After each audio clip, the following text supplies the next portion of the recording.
Hello, hello, hello, and welcome to I Am Transformed Show, the podcast where we interview real people with real transformations.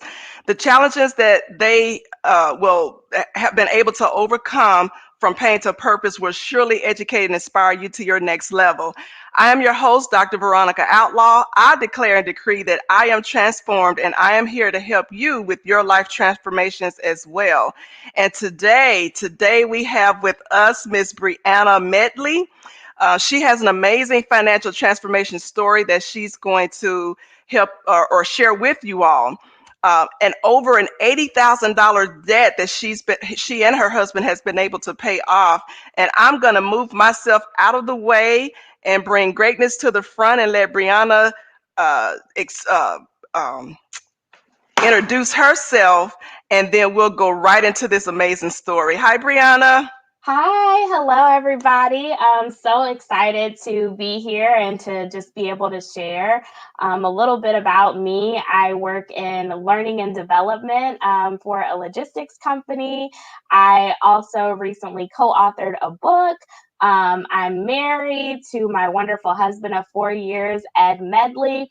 We have a wonderful puppy named Mocha Medley. He's our little M&M.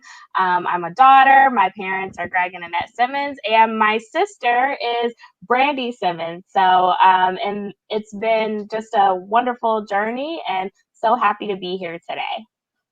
Well, thank you, Brianna, for accepting the invitation. So many people are in financial crisis. And so when I learned of your story, I had to reach out to you and bring you on so that you can share your amazing story on how you and your husband got out of debt and you're now on the road to financial freedom.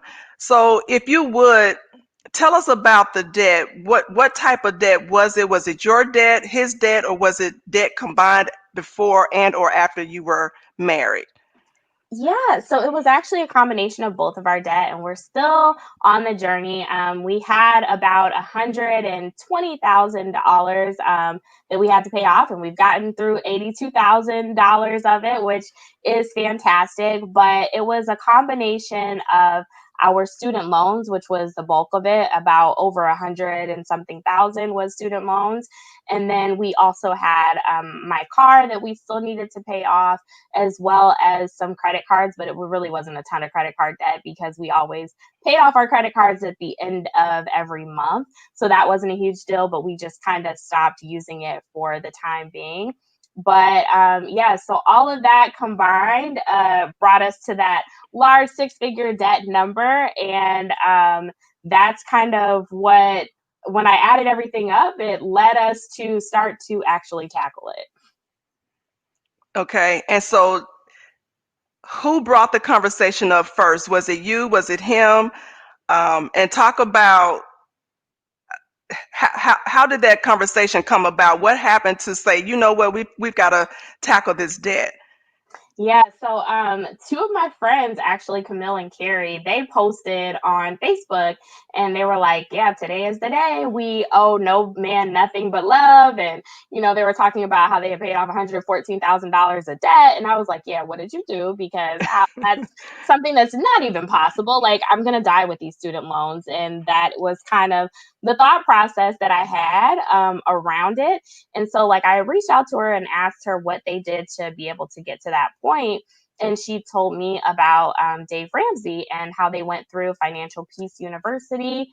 And through that course, they were able to learn about finances and they were able to tackle the debt together as a couple. And so I was kind of nervous and I told my husband, I was like, hey, like they have this really good story. And I'm also really concerned because I'm about to graduate from grad school and my minimum student loan payment is going to be $1,204.52 a month. And I don't really know how we're going to be able to afford to pay that as well as the other bills that we have. And so I kind of brought that conversation to him, and my husband's very much a numbers type of guy. So like I kind of broke it down and showed it to him. And he was like, oh, wow, I had no idea that your student loan payment was going to be so high, because his wasn't quite as high. He was blessed for he only had student loans from undergrad, and then his graduate school was paid for in full. He had like a full ride scholarship, full housing and everything. And then me, I didn't have that for graduate school. When we got married, my company was paying for it at the time. And then when we got married, we had to take on that bill. So brought it to him and told him that wanted to go through the financial peace class.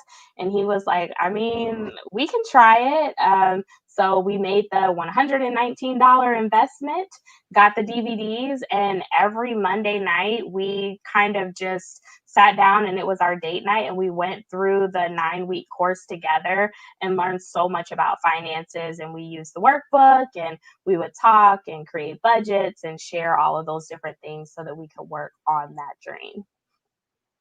That's awesome. So it wasn't hard to get him on board. No, I mean, for the most part, he's very much a person that will listen, and he's open to things. Like he was open to it. He was like, I mean, we could try it. And then after that first month, we saved some money, and then we were also able to pay like down 4,000, I think, dollars in debt. And we were like, where did all this money come from? Like, what were we doing before? Because we weren't Right. able to make such strides. And then like 2 months in, we had paid off my car completely.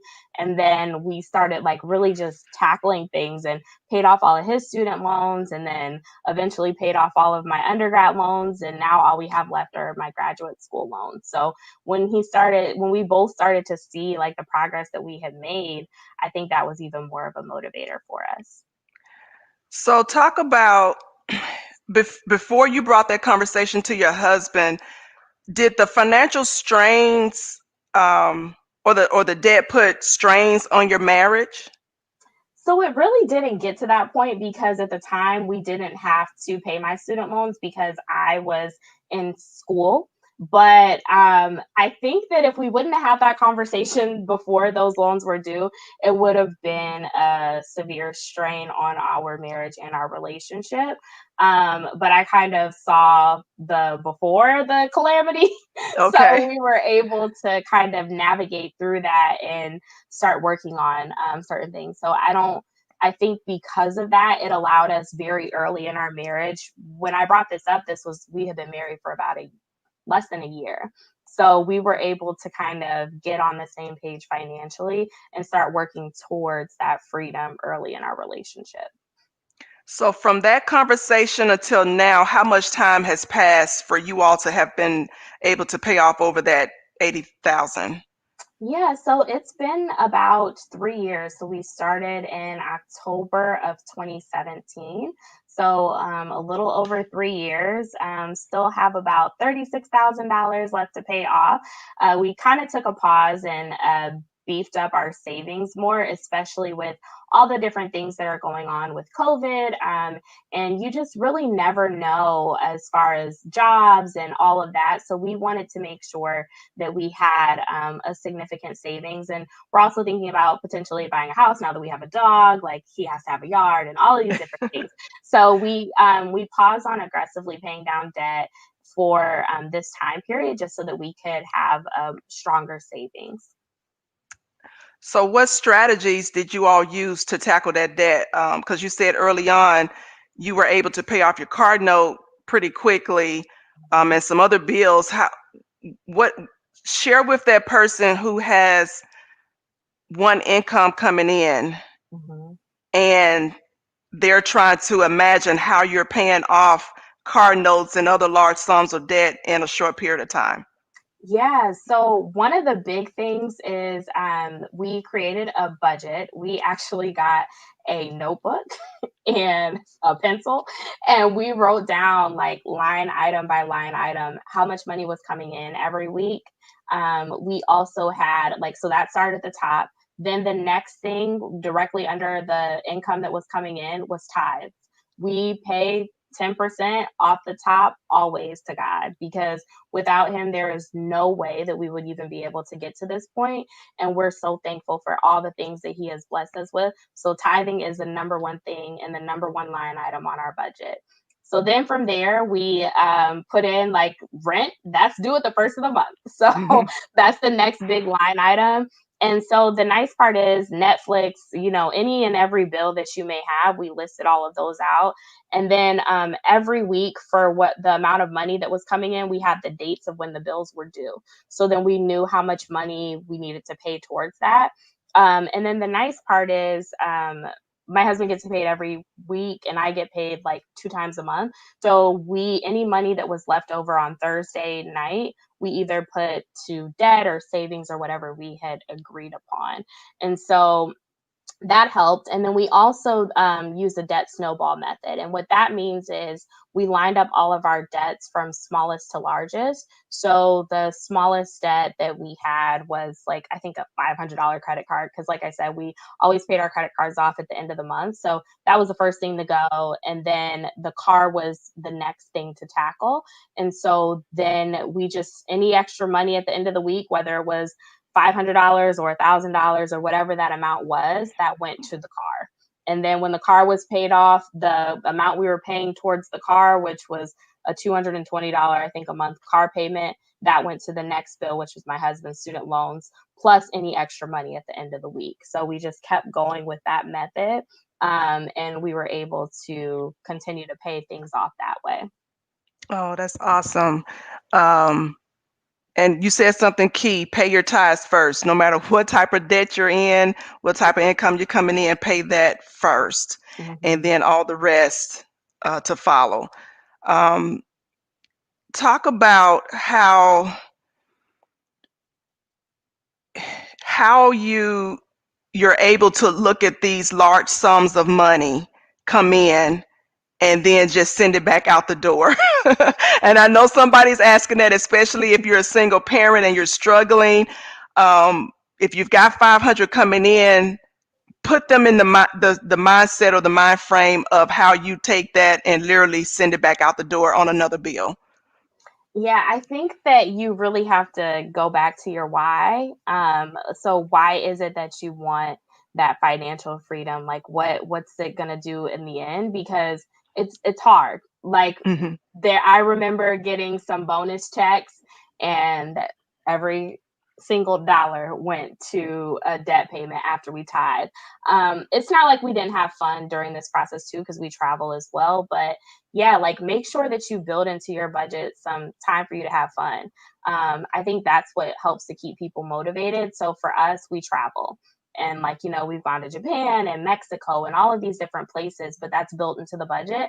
And when we go on vacation, we just have a good time. Like we don't use credit cards, but it's planned for, and we don't really worry about like money during those times. I would also say like if you are like whenever you hit a milestone, have in there for you to be able to splurge and buy yourself something nice. So we had a list of things that we wanted, whether it was a new laptop or headphones or whatever that thing may be. And as we hit major milestones, it'd be like, okay, we, just paid off this. Like, let's go ahead and buy something from our list. And we would be able to pick something. So I think that you have to have things in place too to keep you motivated, because it's really hard and you can get debt payoff fatigue if you are going hard and like sacrificing constantly and never taking care of or rewarding yourself. And especially for people who have longer journeys where it's maybe going to take you 6 to 10 years to get out of debt, then I would definitely say to keep you focused,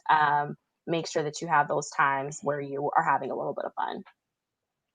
You said something that was key, and you said it 2 or 3 times. Write it down, write it down. Hmm. And it's so important to keep in front of you your vision or your goals. Write it down and make it plain. And you have been fortunate enough to have a spouse who was in alignment with you in tackling this debt, and also in writing down those victory gifts, if you will, um, for your small wins. So I first of all, I just want to say I'm in awe that young couple have come together and they're doing these things. So I'm really proud of you to hear that. Um, would you say money or freedom motivated you guys? Um, And depending on which one, why? um, I think it's a little bit of both. Okay. And the reason why I say that is because freedom is definitely a motivator, right? Because no one wants to feel like they don't have options. And when you are not tied to debt or your finances are not an issue, you have a lot of options with things that you can do in life. So, for example, one of the things that my husband and I were talking about last weekend, we were like, hey, like this is going to be great when we're done paying off this debt because we can be an investor when our friends want to start businesses, or we can be the people that help people, pay off their mortgage or buy a car, or people who are in these types of situations. So for us, like our why is really good, and knowing that we want to have that freedom. I also say that finances or money is a motivator as well, because a lot of times people are so afraid to take different jobs, take different roles or promotions in their career field. And that holds them back too, because if you're taking on more responsibility or you're going and you're switching jobs, a lot of times that comes with a financial increase. And so you have to be able to take those leaps of faith in order and be a little bit motivated by money so that you can increase your income and be able to make larger impacts on the debt.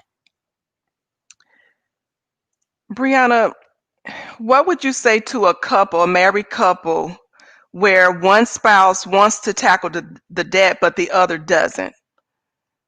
How Yeah. would you advise them to move towards financial freedom when one spouse is fighting against the other? So the first thing I would say is know your spouse. So if you have a spouse that is a free spirit and they love to spend money, they're not going to want to hear about like we need to get on a budget and this is what we need to do and we're about to get out of debt and here's how I'm going to show you why. You have to bring that spouse into the conversation and let them be a part of making decisions too, and help Mm. them to understand like here's what our goal is, here's the big picture, but also give them some freedom. Like you can't tell somebody who loves to spend money you get like $20 to spend for this month.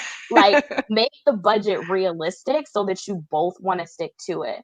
I would also say pray, because when you pray and you can come together for certain things, there are commanded blessings in unity. And so you as a couple, you have to be on the same page for things, and when you come together and you're unified in your approach, God can truly honor and He can bless that in your marriage and in your relationship. When you get your finances together, everything else in your marriage is Right. a lot better. Like, no one is loving and happy and excited to cook dinner when the lights are about to get cut off, or you don't have the finances to be able to live the life that you want to live. So there are blessings to also being on the same page in your marriage as it relates to your finances. So I would say prayer is another point. Making sure that you're praying together, doing your budget together as a couple, and if you do have a spouse that even after you've prayed and even after you've brought it to them and you've approached them, in different ways, sometimes you have to seek wise counsel. I Mm. would recommend that people go to counseling and therapy to get that additional opinion to be able to help you to get through that situation. Um, I also want to say don't use things as like a manipulative and a control type of thing. Like, yeah, I just heard such and such, and things are about to change in this household, and we need to get on a budget, and here's X, Y. No one wants to be dictated to at all. Like, so don't Yeah. be that type of person too. You're both adults. You need to be able to hear both sides of the story and understand from both people's perspective. I want to ask you so badly, how long have you two been married and how old are you? Yeah, so we have been married for 4 years as of October 1st. And today we have actually been together for 7 years. So that Okay. includes dating and all of that. So yeah, and I am 30 years old and my husband is 34. I'm just in awe at the level of wisdom that you all have in coming together, especially in prayer, working together, seeking wise counsel, and not mistreating each other for for that come and go. I'm just in awe because there are some married couples that I know who are well into their 50s, 60s, 70s, and can't come together. So I'm just so excited to have you on the show today. So thank you for sharing that. Well, I mean, it definitely didn't come like overnight. We've Right. invested a lot in our marriage, and the church that we go to, First Baptist Church of Glenarden, they have a phenomenal marriage ministry.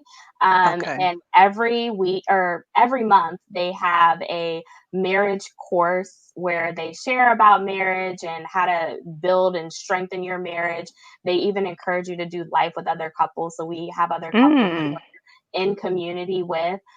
So there's that. They have a phenomenal marriage conference that my husband and I invest in every year. We were so sad that it was canceled this year because of everything going on with COVID, but that is something we pay for, that next marriage conference, before we leave the one that we're at. And so Wow. that has helped us to continue to grow. And then they also offer courses. So there are a ton of classes that you can take about various topics in your marriage, and that helps as well. Last year, we actually took the course Round the Bases, and it's a conflict resolution course. So, I mean, we put in the work into our relationship to make sure that it is a good relationship. So this doesn't just happen by just Right. prayers alone. Like, this is the result of a lot of effort on the back end as well.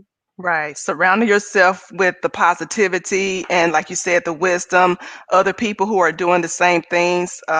You can't expect to get to the next level when you're hanging around people who just suck you dry, for the lack of better words. Yeah. So you have to position yourself. You have to. Discipline requires action, Mhm. and most people are not willing to do what it takes to get to that bigger goal. And I also think that most people are not willing to make temporary sacrifices for those permanent freedoms. If you tell someone today you may have to cut off your cable in order to pay extra on a bill, they can't see past needing the cable. So, and speaking of that, did you all cut off any subscriptions, or were there things you were paying for before you agreed to tackle the debt that you stopped using or buying in order to tackle the debt? I don't think that we didn't really get rid of any subscriptions. We were both not people that spent like a lot of money on just things. Our biggest thing is we love to go out to eat. So we like to go out to eat at the nicest restaurants. We like to have drinks. We like to have appetizers. We like to have dessert. And we would do this every weekend. Like, Oh, every wow. weekend was a huge celebration. So we started cooking in a lot more. We stopped going out to lunch. That was another big suck of our resources and our finances. But everything else was fine as far as what we were spending money on. It was really those little things like food. Like, Mm-hmm. a lot of Yeah. times when you go and you look at your budget and you're like, dang, what did I spend my money on? Oh, eating. That's it. Right. So you Right. ate all your food. Yeah. Or, I mean, you ate all your money. Yeah. And but that goes back to, again, writing it down. You think you know what you're spending, but until you write it down and come up with what's going out versus coming in, and when you write it down, you actually see, oh, I'm spending this much on gas, or I'm spending this much on food, or traveling, or Netflix, or cable, or whatever the case may be. And then you sit down and assess what's on that list that you don't have to have Mhm. right now until you reach that goal. And I think that's so important for people to know that, and whatever that budget looks like for you. For you, you said you all had a notebook, your pen and paper. I have to do it electronically. So whatever works for an individual, would you agree do something, do something that gets it down so you know where your funds are going. Absolutely. And I mean, and I'm not saying that you can't have money put aside for certain things. So, me, I always like to have my nails done. That was a line item in our budget. Like, my husband would get haircuts, and I like to get my hair done. And, those things were accounted for inside of the budget. And I think that you should have a budget that you can live with. And then we also, like I mentioned, love to travel. So, every year at the beginning of the year, we saved all of our money to travel for the year, and then we would buy our tickets early so we could save money. So, like, all of those different things, like, you have to do something that works for you, because if you don't, then you're not going to stick to it, and you're not going to get to the end goal, because you're like, this is stupid, like, I'm not having any fun, I hate my life. So you can't live your life like that. Right. Do you guys have credit cards now, or did you get rid of those after going through the financial peace program? Yeah, so we do have credit cards. We only use them occasionally. The only reason why we're keeping our credit cards and we use them occasionally and we pay them right off is to keep our credit score high. Like I said, we do want to buy a house at some point, and so you need to have a good credit to be able to do that. And when you start paying off debt, a lot of times your credit score starts dropping. So that's something just to kind of be cautious of and be aware of. If you do think that you're going to have to purchase a house and take out a mortgage, then I would caution people with totally getting rid of their credit cards. But for us, we may take out a mortgage. It may be that we don't need to do so, but we want to keep our options open as it relates to that. And the nice part is too, I have like a Chase Freedom card, and so I get cash back. So we book all of our trips on that. So I mean, hey, I get a couple, couple $100 a year in cash back rewards, which is nice, and we pay it off at the end of the month. So if we use it for something, we pay it off immediately. Okay. I'm going to switch over and take some questions from the audience. We have Ernest who says, as we follow God's guidance for our lives, seek Him first and be obedient and work together as one, our lives will change. Even if you're single, being obedient to His word and seek Him first, our lives will be fulfilled through His promises. Amen. Absolutely. We have a question from Christy. What was the hardest thing and or activity that you had to give up? I would say that we didn't really give up anything. What we did is we did things in moderation. So Mm, instead of going out to eat 2 or 3 times a week, maybe it's just once during the weekend. So I don't think that we deprived ourselves of anything major. We also didn't give up traveling. I know there's some people that go through their debt free journey and they are like, we're doing absolutely nothing. We're going to stick to it. And that's what we're going to do for the next, 2 years or whatever. For us, that just wasn't going to work. Um, we wanted to still make sure that we had time for those. We just accounted for those in our budget. So I would say if you know that there are things that you cannot live without, write those down and make sure that you account for them in your budget and make your budget realistic. okay. Was there, how did you handle paying the bills when you got a large sum of money to come in and saving? How was that balance between paying and saving? Yeah, so we actually didn't really get aggressive with saving until probably the pandemic started. So Oh, we okay. just had like, a couple $1,000s in savings, and we were like, that should be fine. But then when everything happened with the pandemic and people are losing their jobs and there's just not really a lot of security, and Mm-hmm. we didn't want to be in that situation. So we focused solely on saving until our savings got to a certain number. And then now we're going back to paying off debt. So I would say that save an amount where you're comfortable with, where, like, if it's a month of expenses or something like that, I would save that first and then focus on paying debt. It's kind of hard to do both at the same time. I would say, like, focus your efforts on one thing for a few months and then go back to tackling the debt. Okay. We've got Regine asking, is praying enough? Can one expect a blessing if you honestly can't pay tithes? What if your monthly bills are more than what you what you make, can God understand tithing is not an option, not because you don't want to, but because you can't? Yeah, that is a really great question, especially because I know that there have been times in my life where when I was single, and it was a question of, if I pay this tithe, will I miss a bill? And one thing that I would encourage you to do is to step out on faith and to tithe. And I'm going to give you a specific example. So there was a time where I tithed because I was like, you know what? I know that in my heart, like, I want to make sure that I'm giving. And so I tithed and I just kind of left it to God. When I tell you, I got promotion after promotion after promotion, and God truly elevated me, and I continued to rise and make more and more money. God did more for me than what I could ever do for myself. So me holding on to those funds, it didn't I can't outgive God giving. So Right. that's one thing that I will say. I'll also say too that when you're in those moments and you do have those difficult decisions to make, trusting God and praying, that is not the only thing that you need to do. So I would say pray, but also make a plan. Hmm. So take the time, as hard as it may be, write out all of your bills, write out all of your debt, and really face what it is that you have coming in and what you have going out.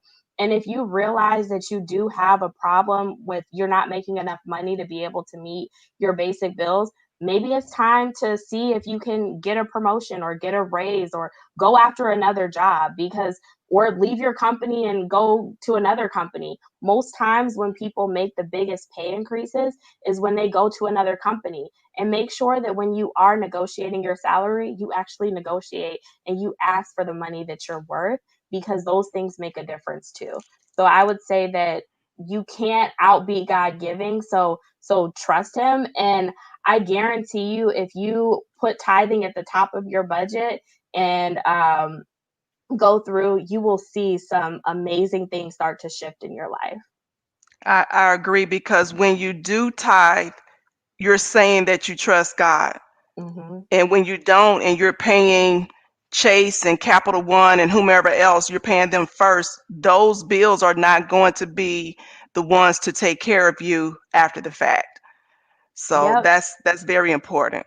And then now in this season, when you don't have a lot of money, this is when you can really show that you trust God.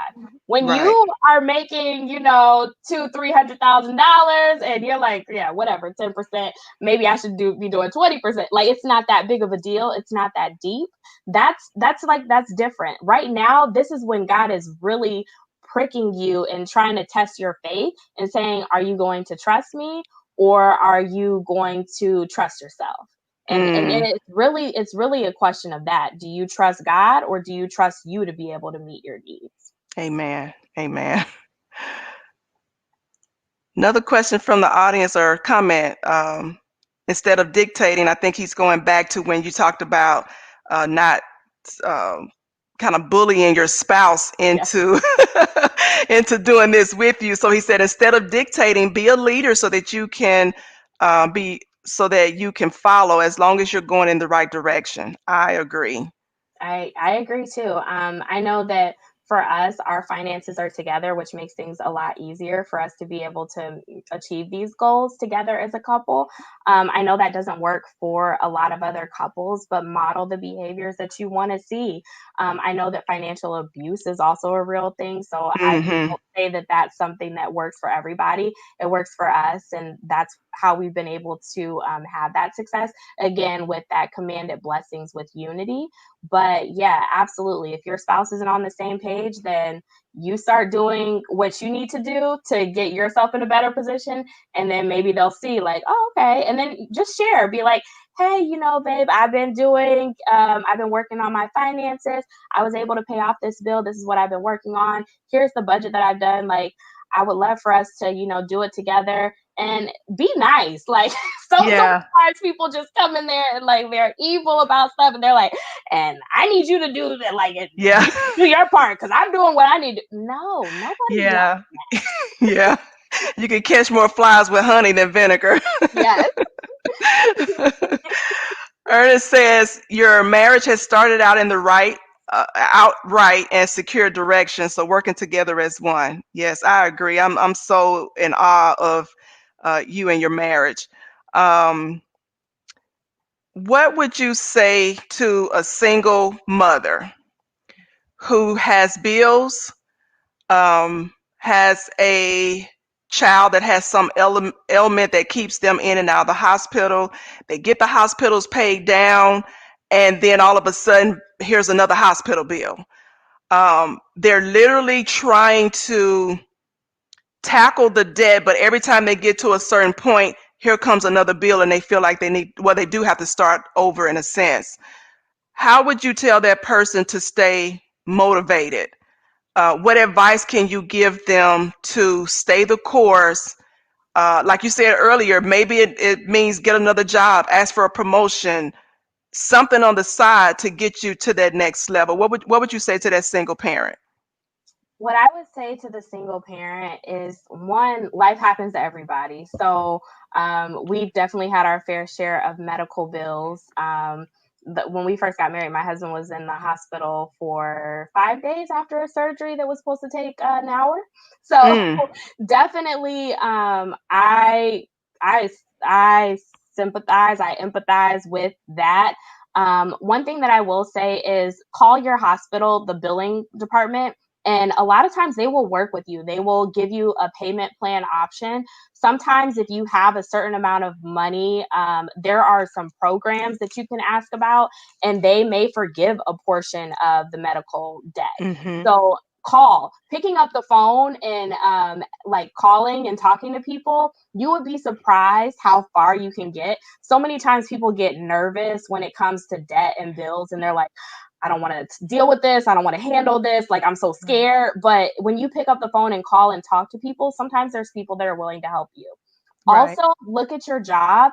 A lot of times there are health savings accounts where you can start to save money towards medical expenses, future medical expenses, where it's tax free dollars. So take advantage of that, your flexible spending accounts. Make sure that you have money in those as well, because then it's coming out of your paycheck slowly, and it's also coming out of your paycheck tax free. So then that way, when those bills come up, you can just tap into those funds and use that to be able to pay those medical bills. So those are just a couple of things that you can do, like tactically, is making sure that you have those accounts. And then also calling the medical billing department as well and see what type of programs that they have. Like, you'd be surprised. You could be like, hey, my income is this. I have this. What do you have to help out? And just by asking, there may be a program that can cover some of those things. Right. There's a lot of services out there that we don't know about. Hmm. And when you don't ask, you don't find out. I think it's very important for people to show up for their own rescue. You have to take control of your situation. I'll tell this real quickly. I remember when I was going through my divorce, my husband and I had a house together, and I wanted to be removed from that loan. Well, I was told that because we co-signed, I could not come off the loan even after the divorce. I couldn't accept that. So I called the mortgage company every other week through the life of that waiting period where we had to, before the divorce was final. And I finally one day called and got a young lady who, long story short, said, listen, I'm not supposed to remove you from this loan. This is a joint account. You're responsible as well. I told her the situation just like I told the other 10 before her. And she said to me, she said, I can't do anything right now, but as soon as you get your signed and stamped divorce papers, send them directly to me and I'll take care of it. And that's what I did. And she took my name off of the loan, even though it wasn't supposed to come off. But I believed in God for me to be removed from that so that I had no connections at all to that ex-husband. And so I share all of that to say, don't be intimidated to ask. All they can do is say yes or no. And you never know what may be put on the heart of that person that you're speaking to in that moment that gives you your breakthrough.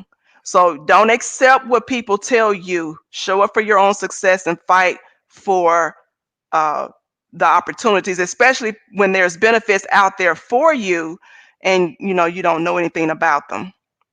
So You I really have agree. to be your own advocate. So, Right.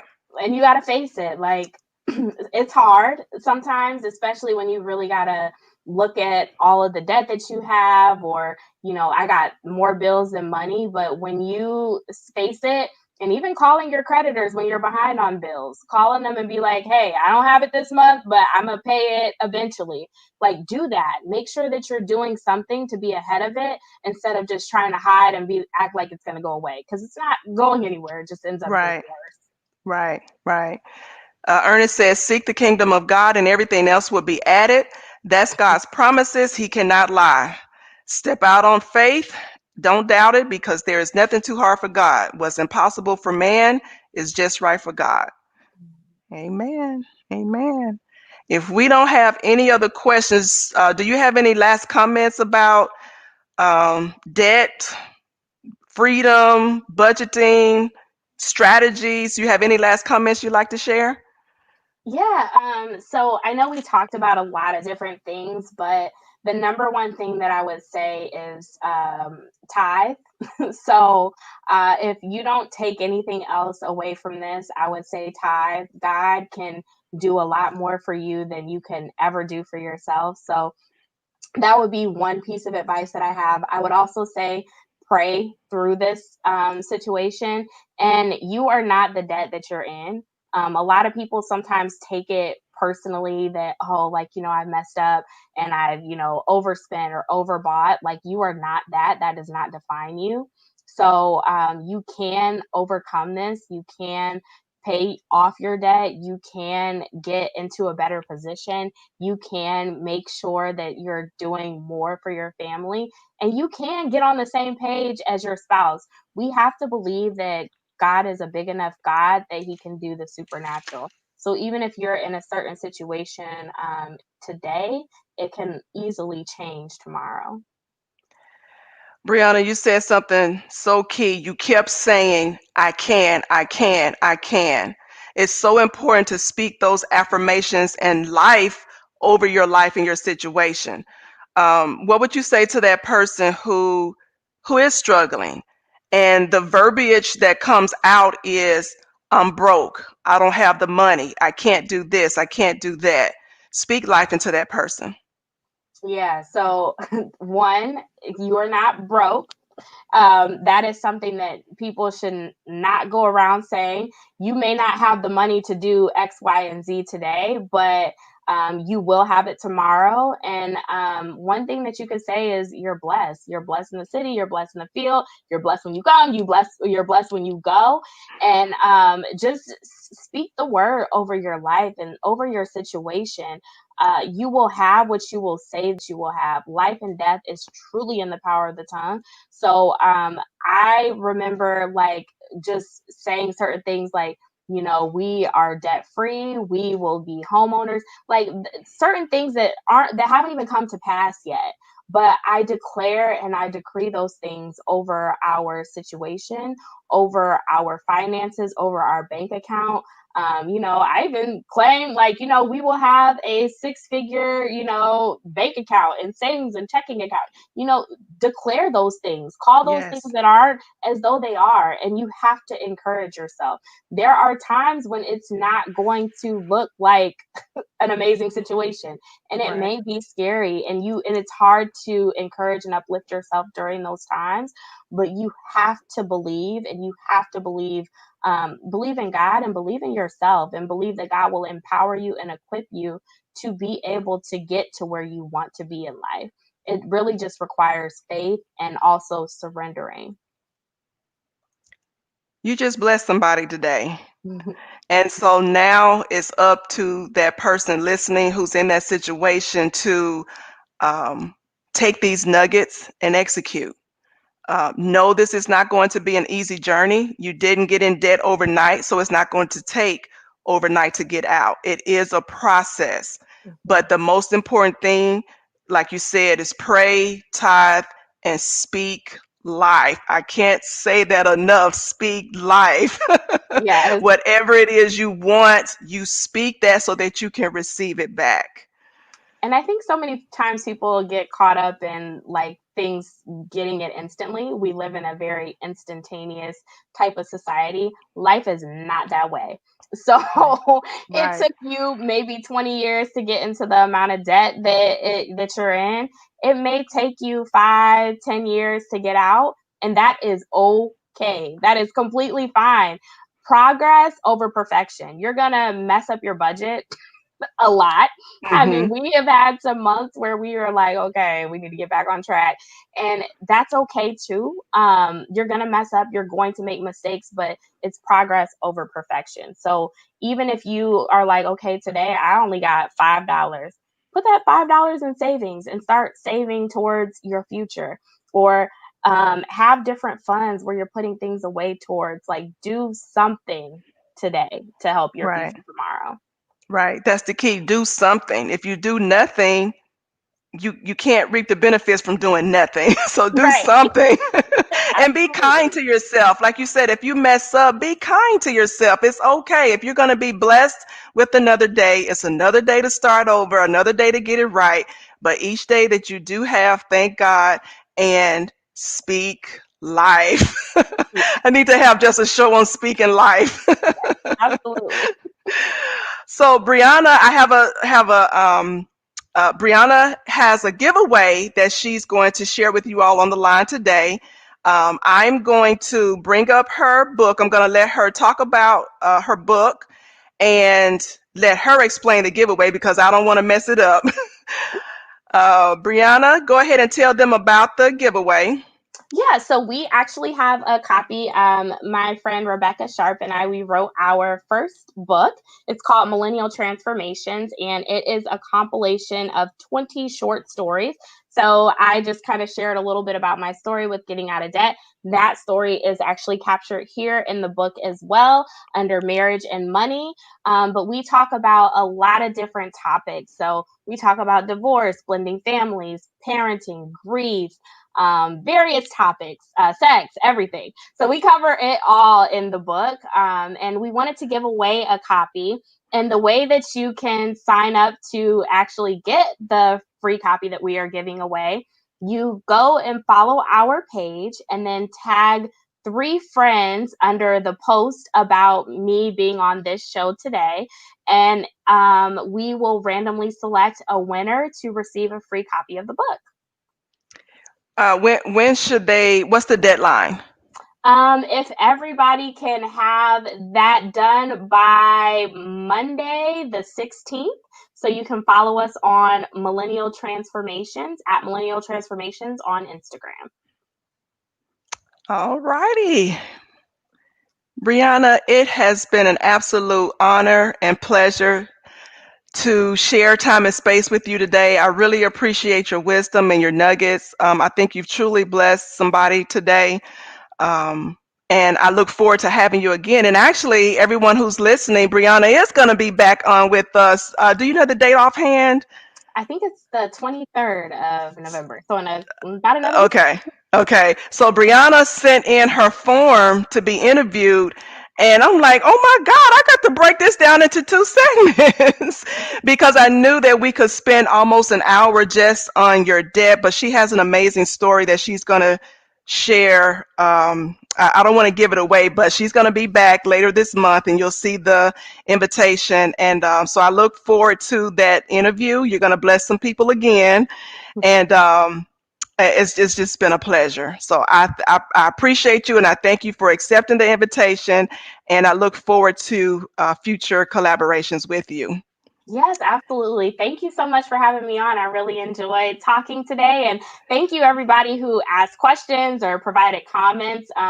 Really enjoy just kind of being on this platform today and sharing a little bit more about our story. Amen.